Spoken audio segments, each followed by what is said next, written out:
Welcome to the Kalibre Academy Optimized podcast, where we focus on how to get your mind and body primed for peak performance. This is the second in a series of podcasts, and we are very honored and privileged to be able to chat with two very accomplished martial artists. We'll be covering topics such as Urban Krav Maga, self-defense, the law in relation to self-defense, high performance, mental health, mindset, training routines, and a lot more. Today, we are joined by Stuart McGill, Senior Instructor with the British Combat Association, a third Dan Goju Ryu Karate and Civil Law Enforcement Instructor, and Co-Chief Urban Krav Maga Instructor, alongside Leo Negao. Leo, a Vale Tudo champion with 17 wins and 0 losses under his belt, former 4 times Brazilian Jiu Jitsu World Champion, and Co-Chief Instructor of Urban Krav Maga.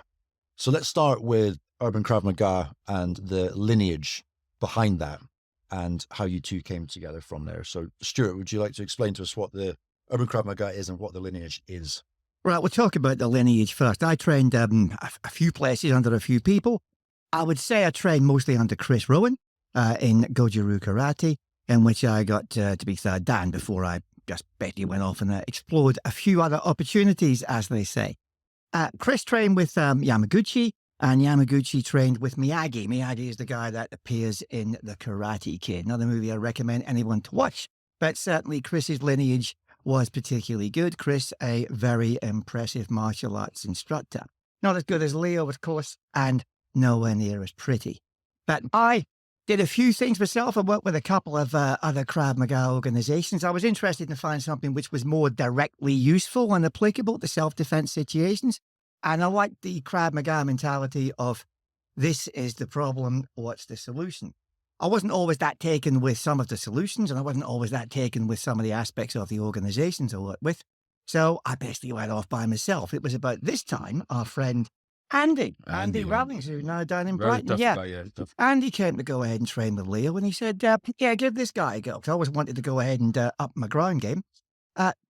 Started working with Leo, an incredibly painful experience in more ways than one. And then after we had a little chat about, I think I was working with that guy, Commando Krav Maga, broke away for them for various reasons. Yeah. And then thought, well, go ahead and fix up by myself. Didn't really anticipate the number of people that came to us saying, can we work with you guys and become instructors under you? Didn't anticipate it at all. And that's when we started to work together. And, well, we'll talk more about the nature of Urban Krav Maga later, but it's basically a little bit of the stuff that we train with other people and the stuff that we picked up along the way in the wacky world of martial arts and life. Yeah. Amazing. Leo, let's hear your story. You started in, was it 93 in Brazil with Carlson Gracie? No, man. I started It's only 28. in 90. 93 was my first competition in Jiu Jitsu, but I was already trained under Carlson for the Vale Tudo team. Something like it's not everyone can really get to that team, you know what I mean? So it was Vito, was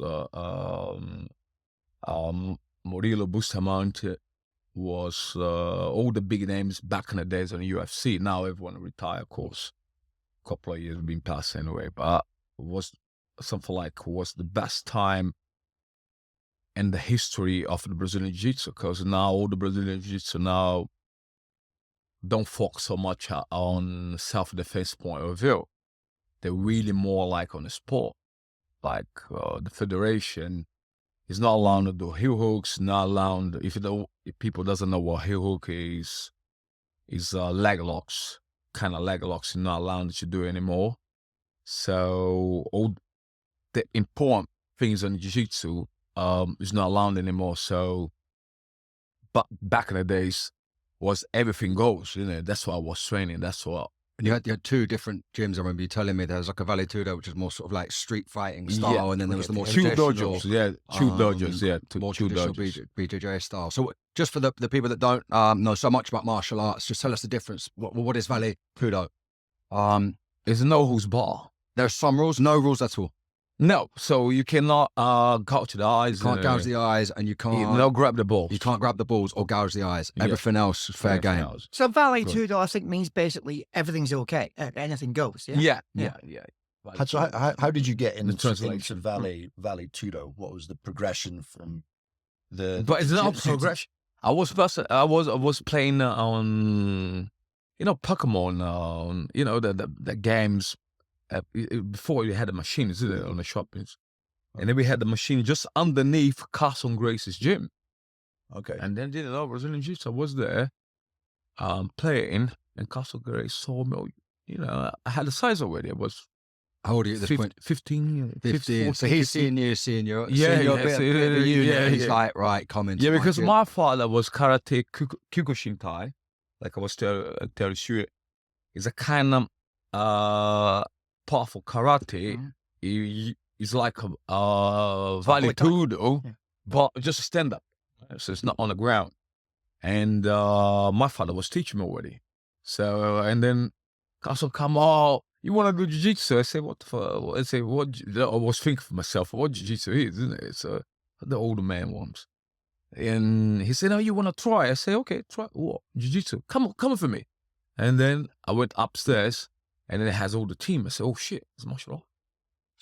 Nice. And then he said, you know what? Put on the gloves. You're going to strike the guys there. I said, oh, I'm going to strike. Cool. Sounds good. But they don't allow to strike you. You're just going to defend yourself. I said, okay, up to you. So he said, so put the gloves, stay there in the corner, stay here. Come on, Murillo, let's do it. And then Murillo also once off of my teachers, but back in the day, he was training for fights for Vale Tudo. I tried to punch him, he put me down, get my back, choke me out. And then he said, again. Now, can kick him. I tried to kick, but he moved up, put me down, took my armbar. And I say, shit, what the fuck's this? So I need to learn that thing. Since today, I still doing jiu-jitsu, I still learning jiu-jitsu, I still learn self-defense. That's why Stuart started to show me his movement on Krav Maga and karate. And then I say, Stuart, probably the best approach is here or no. And then we start to discuss about the techniques and then put the techniques together, really combine to become a really something you can use on the road. Yeah, so this 2008, Urban Krav Maga started the meeting of minds. You two came together. Yeah. And you created a syllabus, which you now teach for instructors. So just let us know, give us a little brief overview. Urban Krav Maga, why is it different to other Krav Maga? Obviously, we've got the BJJ from Leo and the kind of stand-up knife defense side from you, but how would you describe it in your own words? Moving on from what Leo said there and talking about the lineage and putting stuff together, I think I saw in some of your notes for this, how important is the lineage? The lineage is obviously important because you are to a certain extent dictated by the people you've worked with before. But what's more important is how open your mind is to other influences and how you are able to take the things that you've done, and a phrase I probably overuse, seek an understanding beyond your immediate perception and then try and put it into operation. Because I would probably characterize Urban Krav Maga as a kind of shifting syllabus, because we change things all the time. Yeah, I think what you teach, I think actually what we both teach, either together or separately, is very different now from what it was in 2008. And also you teach because you work with different people. Some things are going to work for him, which probably wouldn't work for me. Different body types. Yeah. And you're teaching women as well, rather than just teaching big guys that want to come to the class and train. Yeah, that's so there's a change there. So it's flexible. I would say, again, anticipating the question you might be asking later, what's the connection between Urban Krav Maga and BJJ? Leverage. That's the key thing. It's got to work for somebody, a small person against someone like this. And if it's based on punching power... I'm going to try to punch the person. Yeah. You can break his arm, isn't it? Yeah. So it's a bit of a mixture, I would say. To get around to answering the question, sorry, mate. I'd say it's a bit of Muay Thai, a bit of Western boxing, but we don't rely on punching at all. A little bit of BJJ, some Vale Tudo stuff, and again, some stuff that we've picked up along the way, in the wacky world of martial arts and just trying to get through life a little bit. Yeah. And again, there's no real fixed syllabus. The stuff that I teach now, the stuff I was working with people over the lockdown, which we might get a chance to go ahead and go through a little bit later. But guiding principle is leverage. Otherwise, it's not a martial art.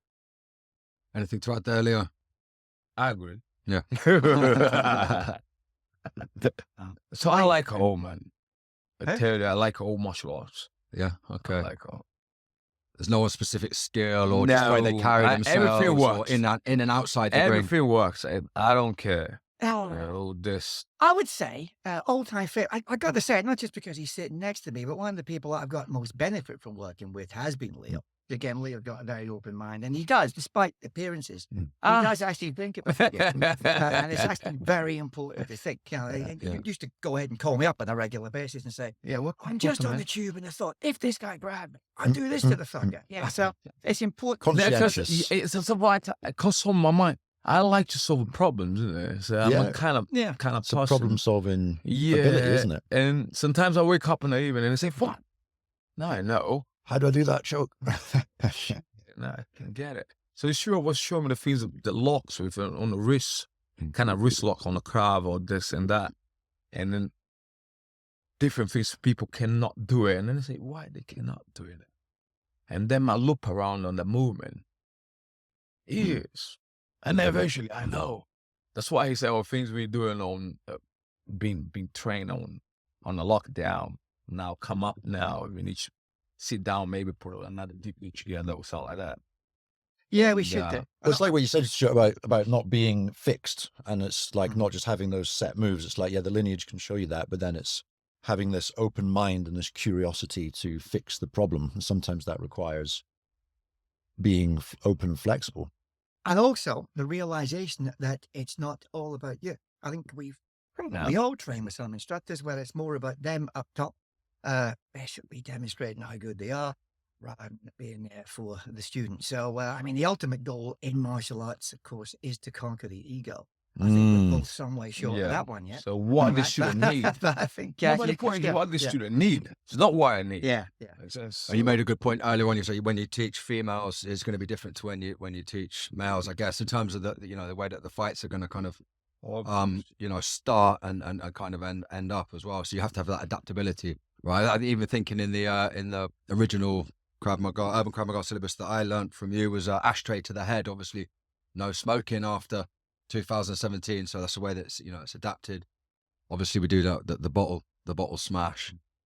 Taking away ashtrays has been a real bugger. I've actually got to go ahead and learn some moves now. The ashtray was always my kind of go-to in a situation. So it's always adapting the moves and always upgrading it as new scenarios present themselves, right? That's important. And so just going back to that point about being like doing it for yourself as the fighter or the athlete versus teaching it, what would you say for you guys? What was the biggest transition there for you in terms of like the delivery and how you see the martial art? That's an interesting one. I mean, it's kind of tough for me to remember. I've been kind of teaching for a long time now. I think it's realizing that you can learn from how your students, or in the early days when we used to teach at Chris's Go-To class, looking at how your colleagues adapt to situations. Because you can teach somebody a technique. There's always going to be certain gaps in the technique or certain gaps in the implementation of the technique. It might be down to your failure of teaching. It could be down to the way the person's implemented it. So the technique doesn't work 100% first time, then seeing how the person can adapt to it and seeing how smaller people work against bigger people and vice versa. So I think it's the realization that you can learn just as much from your students as they learn from you if you've got a mind open enough for that. Maybe an exaggeration, but you know what I mean. Makes sense. Yeah, it's like a never-ending learning process. You're learning in a different way. So like you're not necessarily learning how to do the move yourself because you know that, but you're learning how other people react to it and how the different physiologies are different. Some people are more visual, kinesthetic. Some people might be able to look at a move and get it immediately. Other people need to do the reps over and over. Yeah. And some people have good instincts. Some people are just, and maybe sometimes not people you'd expect. You give them a problem. The solution I gave them doesn't work 100%, but they have a good instinct to getting out of it. What would be the problem? Your 3 top tips for being a good teacher? I like what you said there, that seek to understand beyond your immediate. Seek to understand beyond your immediate perception is definitely one. I would say learn to listen is a very important one. That's a key. Learn to observe. From a safety point of view, don't get too much into working with individual students because the time you're working at, you might fancy a little bit of a spar. the time you do that, that's whenever some accident takes place in another part of the dojo that you're not You looking get at. The involved safety is people important. break their Yeah. arm or break their Yeah. head somewhere there. That's Eyes it. on all sorts. That's it. Yeah. So keep a good panoramic thing out there. Yeah. And yeah, it's just basically don't be a dick. Realize it's not about you. Good I life think advice, eh? Expanding on that. Yeah, most of the time, the ego is a kind of people. I know I'm the teacher. I'm nothing can happen to me here on the thing, and things happen. Anybody can get stuff wrong. Yeah. Anybody can cock up. Again, these people will tell you they've been in 500 fights and never got beat. Frankly, that's bollocks. There are too many variables in the real punch-up. If anyone tells you that, then yeah, I'm not inclined to believe it. Yeah, but I think getting back to what Leo was saying before too, you've got to realize that you're kind of part of the entertainment business. So whenever I started, it was quite normal for people to scream at you, demean you, all kinds of shit like that. We don't teach that way at all. Some people might get in my nerves in a class, but people don't get things wrong because they do it on purpose to wind you up. To get it wrong because they just don't understand what it could be. Yeah, and also people are there for a particular set of reasons, mostly to get confidence and to feel better about themselves. And they want to learn a few moves to get them out of problems. So yeah, bear in mind that it's not so much about you teaching what it's about actually tailoring what you do to the needs Getting of the on their class. level and understanding what they want and what's going to be good for them. Empathy, all those sorts of cool words. Yeah. Going into that element, that regulating the nervous system and that element of peak performance, essentially. So like we looked at it from a teaching side, and obviously there's the competition side of martial arts, and then there's the real life street fighting side of it. So if we maybe just look at the real life scenario first, how do you guys regulate your nervous system, your emotions, so that you can make decisions?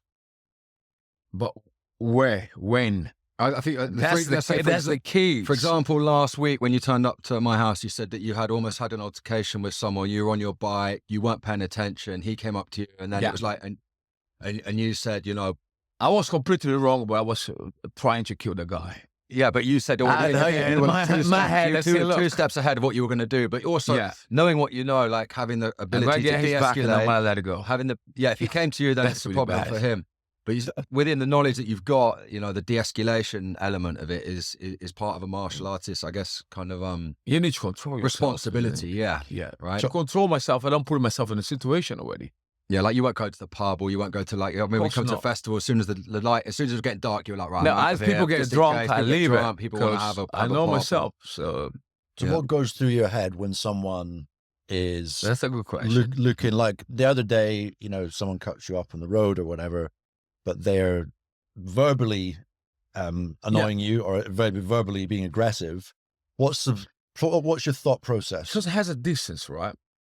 It's like if he getting on a distance, we say close to myself because he really want to do something. Eventually, as he come to me, that's probably I'm going to defend myself, right?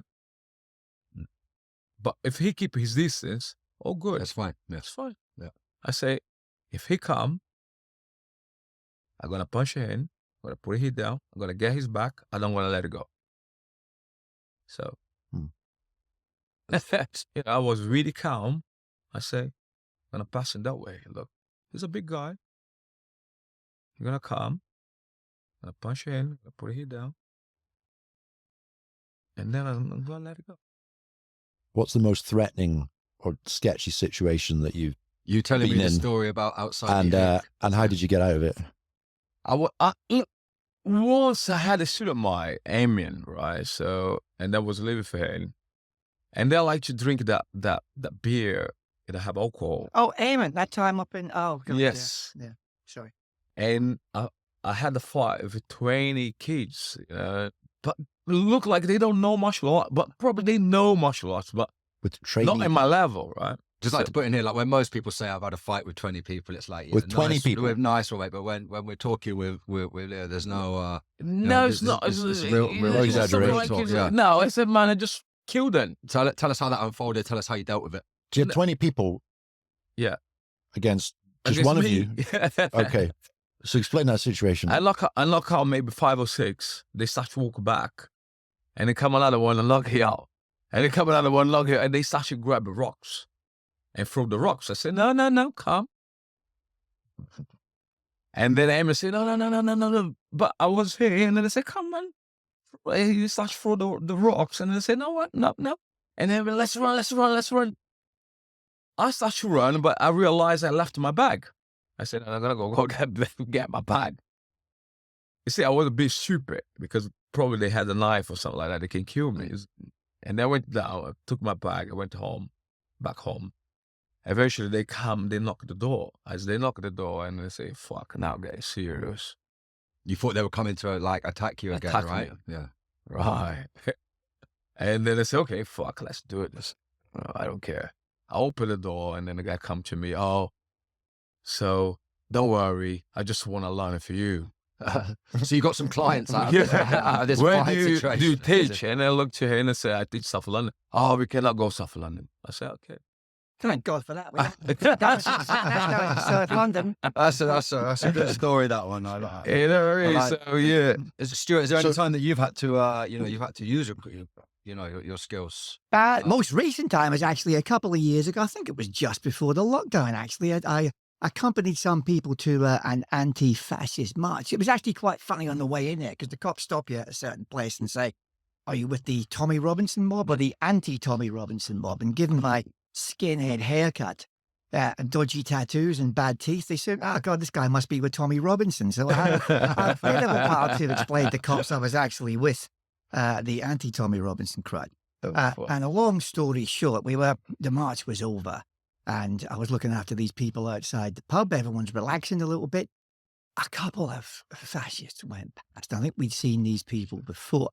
And someone called out Nazi scum off our streets, that sort of stuff. And these guys came across and these were one unusually big guy. I mean, this guy was fucking huge. And the other guy was a bit shorter. Normally attackers that big, is it? Yeah, but they came in there giving some verbal, and I was thinking, this situation is not looking good. And they kind of broke a bit of a rule because that sort of thing happens. You need to keep a good peripheral vision, seeing what's happening all around you.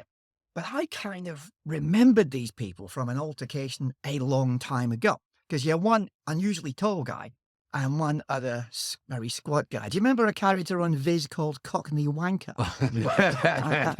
Anyway, people can Google Cockney Wanker and Viz. The guy did look a bit like Cockney Wanker. And what happened here, I'm thinking, how am I going to sort the situation out? Because there's two of them. I'm thinking about getting people out of the way. I'm thinking I'm going to kick that guy in the nuts and I'm going to give the other guy nicotine in the eye.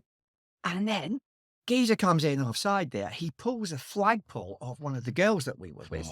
And he went to hit her with this fucking flagpole. So I jumped in, and this won't look good on the on the podcast there, on the oral podcast. Jumped in like that, took the bat off the guy. And this is again where it's important that your mindset is right.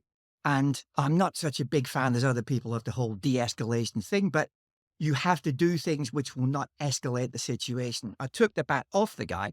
I could have nutted him. I could have whacked him. I just pushed him away. So I came back with the bat and held it like that.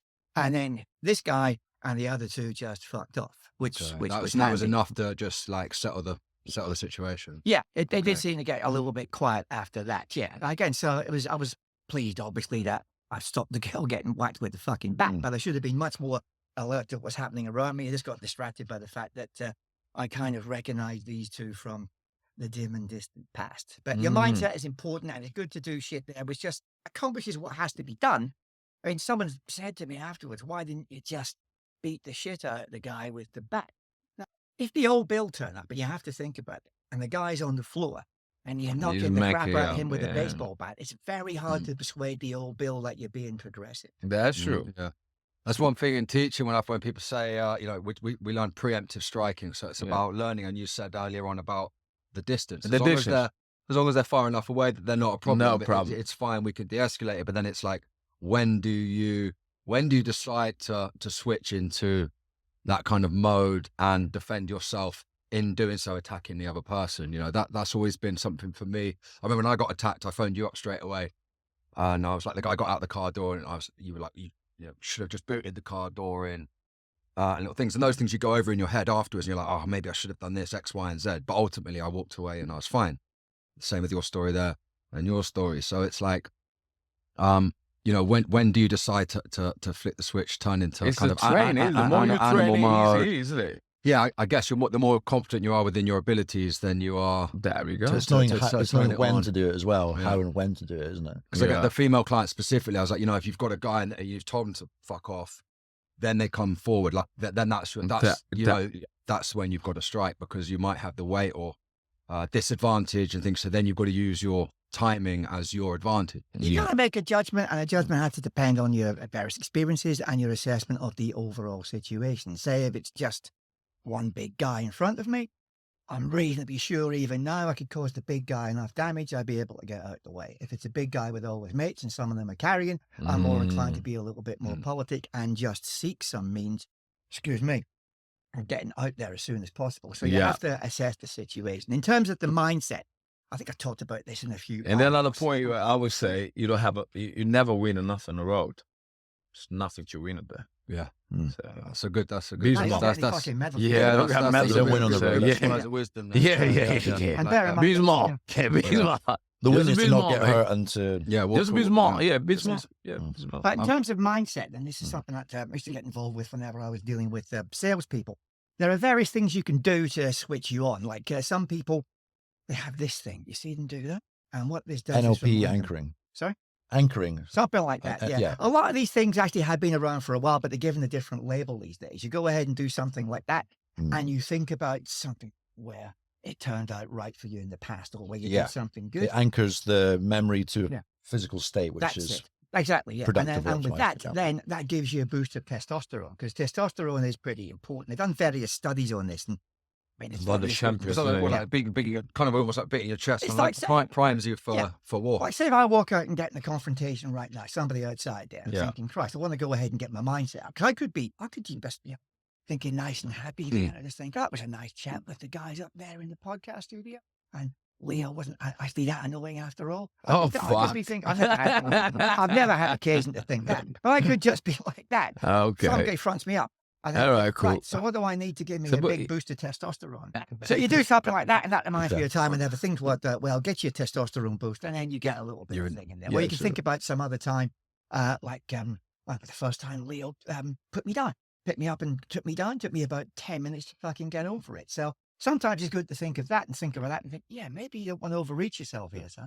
So, the phrase is anchoring now. This is something that I've been wanting to do on like during the training, is like when someone's done, like they're on a roll, they've done a good move or whatever, or even just on the pads and they've done a nice little set and you can see that they're in that high performance zone, then you go up and you give them that anchor, like you give them that, or you ask them to do it. Mm-hmm. So they're anchoring in that experience and that state to that kinesthetic touch, whatever it is. Could be this, it could be anywhere really. And then you use that when you're wanting to activate that state again, such as on the street. Yeah. So if you're in a situation that could be physical, you could do something along those lines, and your body's then engaged, and it remembers the combinations easier, essentially. Yeah. Different things, I think, work for different people. Some people think about situations where their family's under attack. Sometimes you can do it whenever you're training. I think we've done this as well. You get somebody who doesn't want to get up and train. You say, go on, think about your family. Think about who you're letting down here. Some people respond well to that. Others don't. There's some well-known UFC fighters that like the NLP side of things in terms of the visualization, and you see them all. You know, John Jones, he likes doing that sort of 360 spiral. You can see him before he walks out, and he's got the same tune that comes on all the time. It's that pattern. It's that repetition of priming his psychology and his physiology for this fight. You know, you've been in competitions before where the consequence is high. You're going into a Vale Tudo fight. You could get knocked out or worse. What goes through your head, and do you have any routines that you go through? I normally in the mornings, I look to myself and say, on the mirror, and I say, you're going to do that thing. You're going to be the champion. You know, visualize it. Visualize this. Winning. So you're actually saying it. You might not realize you're doing it, but doing that. As I get there, it's no surprise, mate. Come to win. Not having doubt, just clearing all the doubt, just 110. Yeah, because no one want to train for losers, is it? Who are you gonna? Why are you training for me? Because I'm a champion. So with that doubt and that fear and that anxiety, are you consciously? Are you looking at? Are you reminding yourself to not let doubt be there? Or is it just something you do naturally? I think you train yourself. You don't have a doubt. Everything I do, I finish up. Because you just know, you're like, I'm going to beat this guy. I'm going to do my it. best. You know, I the think physical attributes, right? I But think then the mental side of it is another 50%. Or not. Depends on the individual. All right, yeah, but I think they're equally important. So maybe you're right, say it's 50%. And I think a lot of your mental state does come from the extent of your physical preparation. Yeah. If you keep yourself in nick, you train properly, and for fighting that means you do the plyometric stuff that you're talking about there, the push-up, the bowl push-ups, which are not push-ups on the bowls, but push-ups on the medicine bowls. that shit hard. Yeah, that stuff Yeah. is tough. But again, you can do that fast twitch muscle fibers rather than the slower twitch. Don't train to look good. You train to be fast and get the power.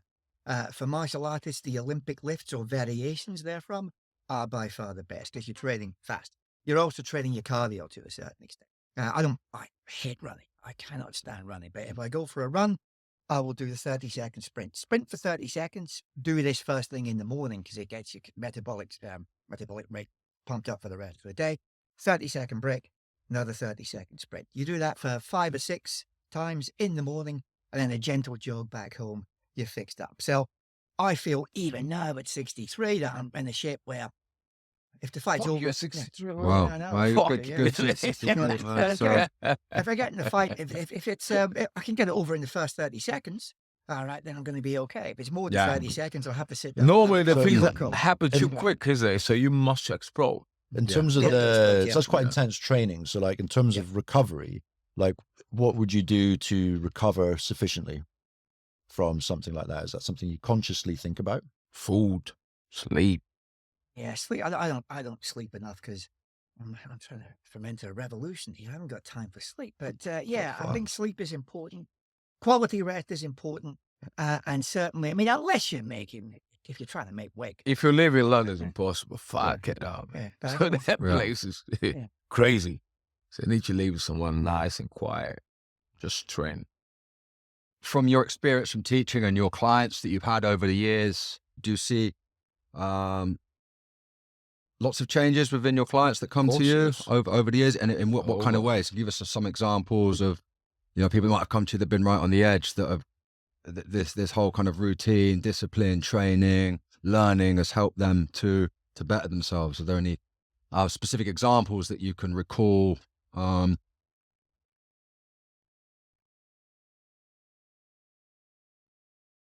What? You? Yeah, myself. Yeah, myself. For me, yeah, it's been an amazing journey. Like, it has really helped.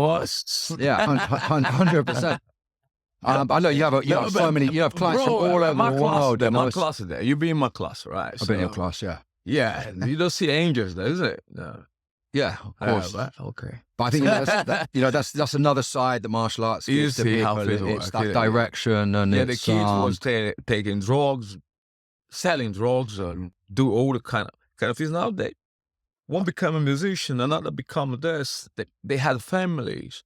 They integrated in our society again. So what specific changes do you see in them as people? Like obviously they're getting better at fitness and things. They but, can integrate in the society again. They become part of the society so again. they're able to connect better with other people, personalities, like Yeah. social skills, that kind Yeah. of thing too.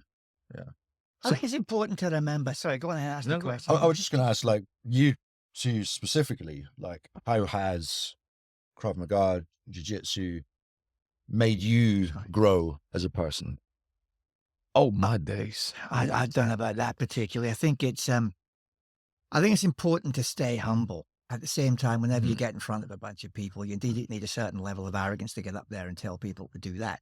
But it's important to keep yourself as humble as you can. A lot of martial arts instructors say this, and they recite the mantra about it's all about conquering the ego. But hell, some of the most egotistical bastards I know are martial artists. So you got to keep yourself in check that way. I think, getting back to the question you asked before, you have to remember that you're not teaching just martial arts. You're teaching people. Someone said he always thought he was actually teaching happiness, people how to acquire happiness. I think that's a very difficult and complicated subject there. But you are teaching some people how to get a certain level of being content with themselves. And that's an important thing.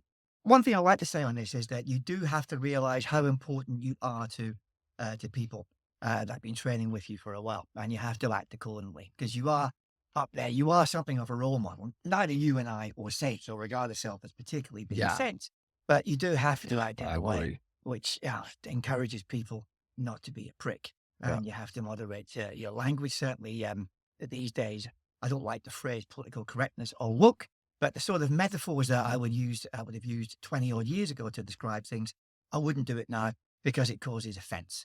And quite rightly, people don't like that. So you have to moderate the way you speak. I'm not sure you do that quite so much as I do, but you got to be careful. I think South London probably. I don't need to worry about that one. Yeah, I had a recent thing in a class the other day. There was because one of Keith's moves, the crack whore, when you stick your bum out to the side. Yeah, and I'd explained to him, I said, what I'm about to say probably might not like. One of the girls was a little bit like. But that's I'm just going to throw it out there. They were cool because I know them now. What was in the London Bridge? No, it was around here. It was up in in Clissold Park. But it was just like that was the thing that helped me visualize it. It was doing the move, and it was like it kind of helped, you know. The thing is that because whenever you come out with something like that, the reason for it is that people remember something which is outrageous and vaguely risky more than they do something which is more guarded. So it's almost like that anchoring kind of thing. It was like, oh, I know what that move is. It's like I've got to move my hips, I've got to move my bum out to the side to get the leg round. That takes a long time to say. You say stick your ass out like a crack whore. All right, then that sticks in your head. Then I realize it's defensive, particularly it's descriptive, and it engages some sort of like visual. But it's quite special, isn't it? People really special about they or him or her, whatever. So some people cannot call them her or him. Well, I respect people's right to be called the pronoun they want. I think that's of course. Of course. People call me Negao. Which means big black. Yeah. I thought calling hard about that nickname. What's been called him? That's it. Okay, finally then. No, but actually one time you called me from the airport because you had a bit of an immigration. Oh my God, yeah. And I had to call the customs people back up and say, I can vouch for this guy. After 20 hours, he remember. I've forgotten his real fucking name. And I thought, oh God, Brazil is going to be something like De Silva or Pereira. Looking up at De Silva. Yeah, that's it. Yeah. He said, and then he said, oh, right, probably. I know. I say, look, I'm here because, I come to the customer service. They say, what are you going to do in the counter? They say, look, I come because has someone knows Krav Maga, and I really want to learn Krav Maga too. And his name is Stuart McGill. I have his number here. You can call him. He can confirm I come to train, and you can give him a call. And then I call she'll say, I don't know the boss. I don't know any black people. After 20 hours, I was sitting down there. They say, oh, he called back. He's fine. I said, okay, oh my God. 20 hours, yeah. Yeah. Took the guy nearly a day to remember. So, but all right. Wasn't quite as long as that, but... No, not quite. It was after 5 hours. For anyone wanting to kind of start their martial arts journey, I say it's never too late. Don't do it. What one piece of advice would you give your younger self from where you are now and all the experience and all of the, is that lovely? The trials and tribulations is a lovely path. No, lovely path. And anything, one piece of advice you would give your younger self? Keep fit. Just keep fit. Yeah. I would say have a very clear idea of why you're doing this.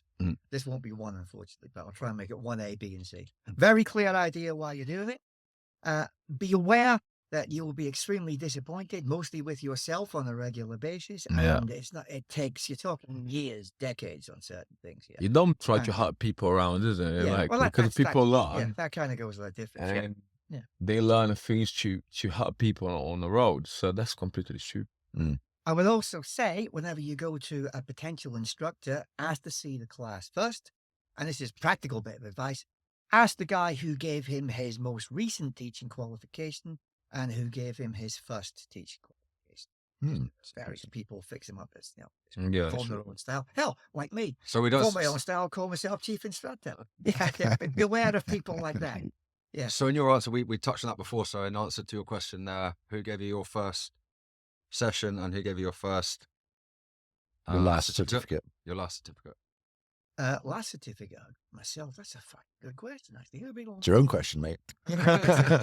Probably the last certificate I got from, and it was something with the Commando Krav Maga, but I don't include that particularly.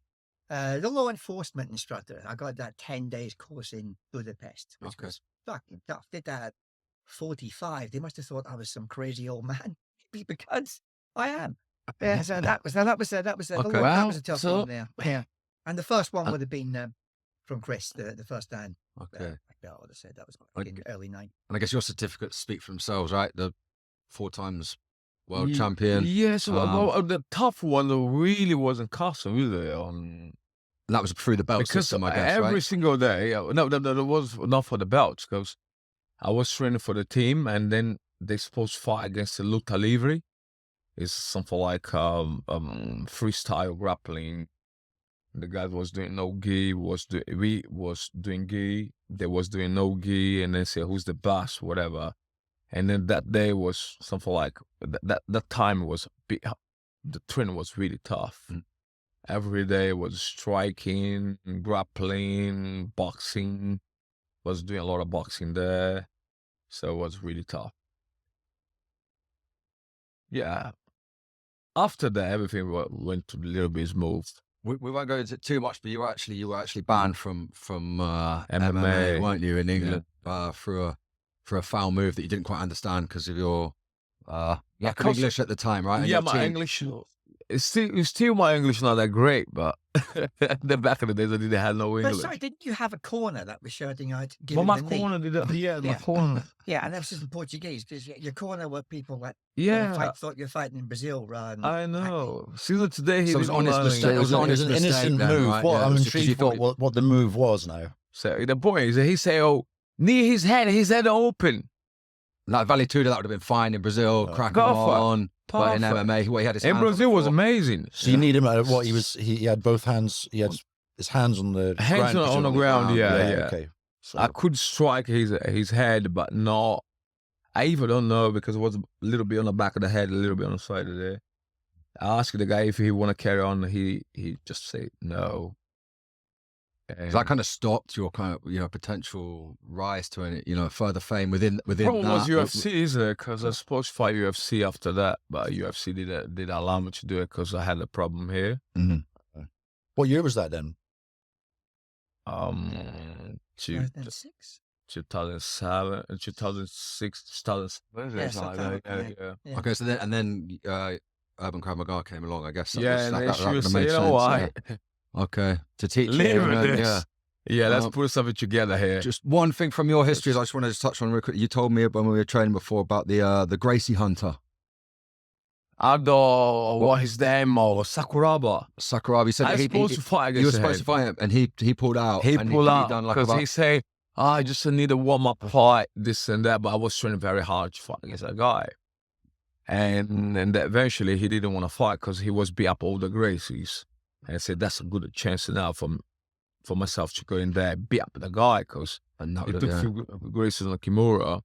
And it's I'm going to just be here up and stand up because I was doing boxing, either. Been done boxing for since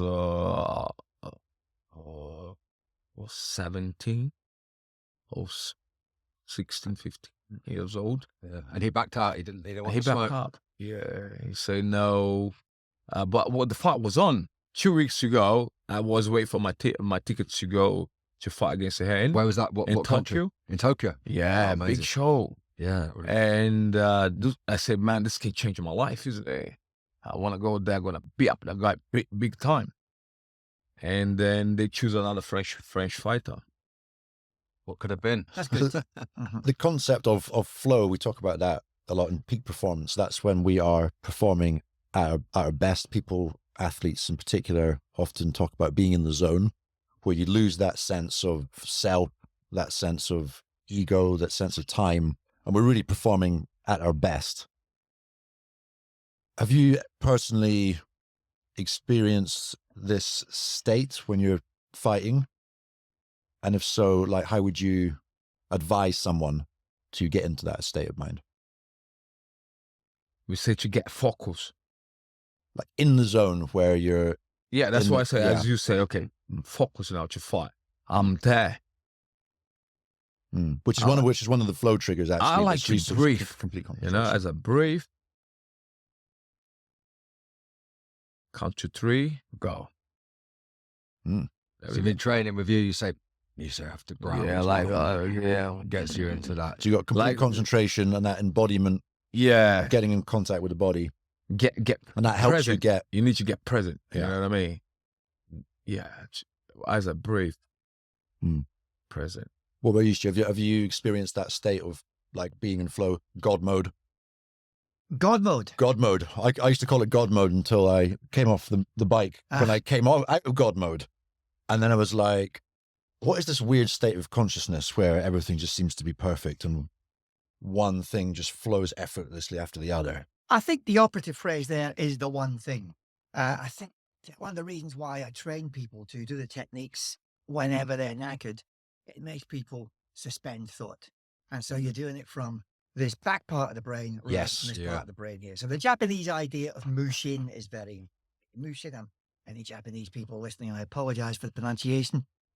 Roughly translates as no mind. Now, it's no mind, not as in mindless violence, but you become the technique. So you're not thinking about the stuff. This is what you're talking It's there coming about from the body. Second That's it, yeah. nature. So It's coming there's from no the kind of subconscious. mind-body split, any of that old toss there. You're just doing stuff in the flow. And whenever I do get into a row, I've been lucky. I get into that quite quickly whenever Sure. it does kick off. Without thinking about it, really. Yeah, It's that's just it. That's like, it. Yeah, thought goes get in there straight away, and afterwards, like anybody else. I mean, I see before and afterwards. I'm thinking, Christ, that could have gone. I wrong. remember I Thinking, break Jesus. someone's arm once on a competition. Eventually, it took me a little while to come back to myself. I mean, and then say, as you come back to yourself, and they say, "Fuck, I break his arm." Take you a little while. You know what I mean? First, you enjoy because you Just happened in a moment.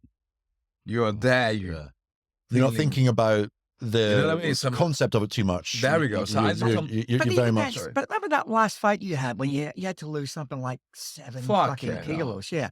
And he goes up to some That was at 10, 12 kilos. East Anglia somewhere, and the guy's a fucking giant. Yeah, so that was Massive. And absurd. that's how Yeah. I got back. Yeah.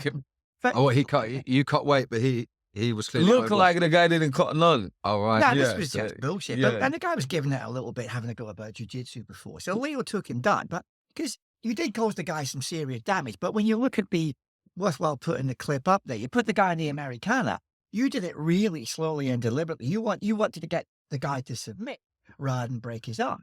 And then his Which arm one? did go. The guy must have been on a bit of Charlie or something. So the bomb went a fucking strange angle. And in the end, he did submit, and his arm was in a hell of a shape afterwards. But you took off a belt and put it in the sling for him. No, And but that's so- why I say, yeah. but took me a little while really to come back to myself. Yeah. Yeah. Either you see, as you're on the, The floor, adrenaline like to you were calm saying, down. you get it on the floor, you become the technique, right? Mm. So, and then I was there, and then as I realized, okay, his arm is broke, so shit, I need your help with that. person. Logical thinking, rational thinking. Okay, I But should go and that's solve take the a problem. little while for you to come back. Yeah, and this is important. You talked about the law in martial arts a while ago. This is an important thing to remember about whenever you get into a row, whether it's a competition or whether it's a real fight, you've got to control yourself. You might take the guy down if you give the guy a couple of whacks on the floor and he is no longer a problem and you continue to beat and punish the guy, then one, it's not the right thing to do morally, and also the old bill turn up, especially if it's you. I mean, if it's me on top, to think it's an old white guy beating up a black guy, fucking fair play. if it's I don't look around, then things aren't so good. So you need to be able to control yourself. From a law point of view, And that also is important. Let's just touch while we're on the law, because I think that is a really interesting topic, and a lot of people ask about that, especially in classes. It's like, when I do flick the switch, how far can I go? What's too much? Obviously we're taught, you taught me, when someone's on the ground, obviously, like, you see people stomping and kicking on people's heads. Again, morally, it's not the way to do things. But then there's got to be a kind of access, depending on what they've done to you. If they've robbed you is one thing. If they've maybe done something to one of your family, it's another thing. So your reaction's going to be different accordingly. In terms of the eyes of the law, what is reasonable in a self-defense? preemptive striking situation. Preemptive striking here is perfectly accepted. If you have an honest belief that the guy's or the woman is going to cause you some damage, all right, then you're perfectly entitled to go ahead and preempt. So if I preempt somebody, say I put my thumb under the nose, finger in the eye, yank the head back, give them a heel with a hand strike there, or punch him in the throat, that really should end it. I've got a perfect right to do that. If they go on the floor and they are clearly no longer any sense of a problem to me, then I do not have the right to go ahead and stick the boot in. Now, perhaps a woman, all right, you might say with some justification, I gave him a little bit more punishment down there to make sure that whenever I run off, he couldn't get there and take me. And I think and that's probably more justifiable. But if we take someone down like that and then we exert some punishment for the sheer hell of it. There's an element of responsibility there, isn't it? Yeah. Well? I'm a professional. Exactly that. Because that's always a bit of a not grey area, but it's just like, and again, you make a good point. You say what females might be able to sort of dish out, because we always teach, let's say, stomping on the ankle afterwards, which is a pretty brutal move. But in that scenario, if something's happened, there's been an attack of some kind, then that's kind of justified. Well, with women, it's life or death. More than guys, and more often than guys. It can be life and death, or it can be something else grim happens to them. So they got a perfect right, in my view, to do what has to be done, and also legally, more people, the police are less. And in that preemptive striking situation, someone comes to you, push them away, say fuck off, stay away. One step closer, technically, legally, by law. You can then act in self-defense with preemptive strike. Away like this, shove them away there, like you're doing a jab, a classic boxing-shaped jab. Do that in the chest, make a little bit of distance, tell them to stay away. If they come back at you, that's when you have a right to open season. Because they're in your space and they are clearly a danger. So take it out as quickly as you can. Okay.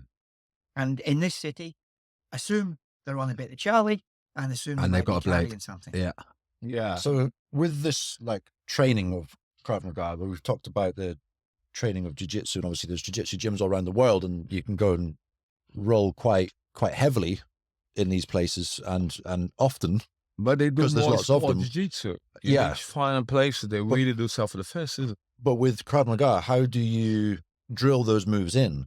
Because they're pretty brutal and they're tough on the joints, and not that many people do them.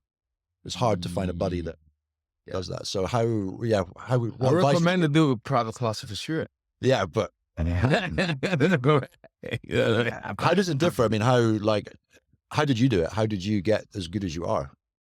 I could still be a lot better. I think it's important to have that mentality. Always think you can get a lot better. And even now, I try and get, and I say even now, because I've been training on and off since 1972, which is, I think, well before you guys were born. Maybe not, but Leo, But just have the mentality that you can always get better and never be particularly satisfied with yourself. Always a student. But it must be harder to spar with other people. So in terms of getting the moves into your long-term memory, you just do them over and over, drill them yourself.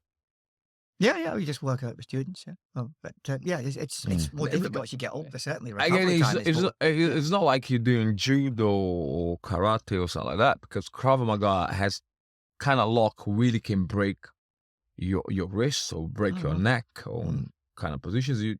Sometimes you don't need to get to the position, right?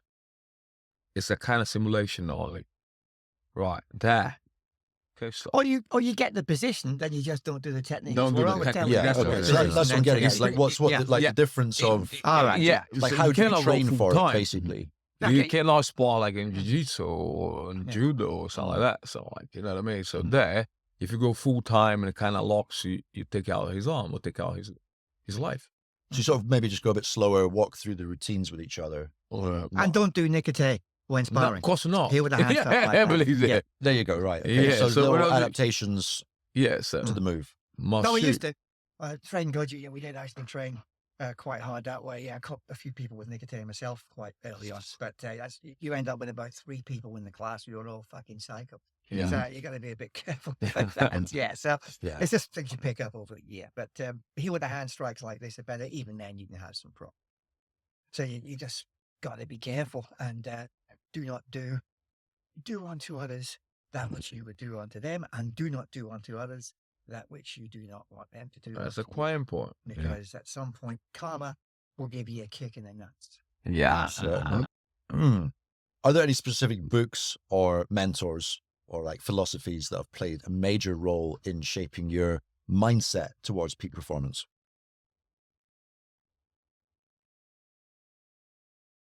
I was thinking about this, and I was thinking, I'm not really one for reading that much. I mean, I read a lot, but not about the martial arts so much.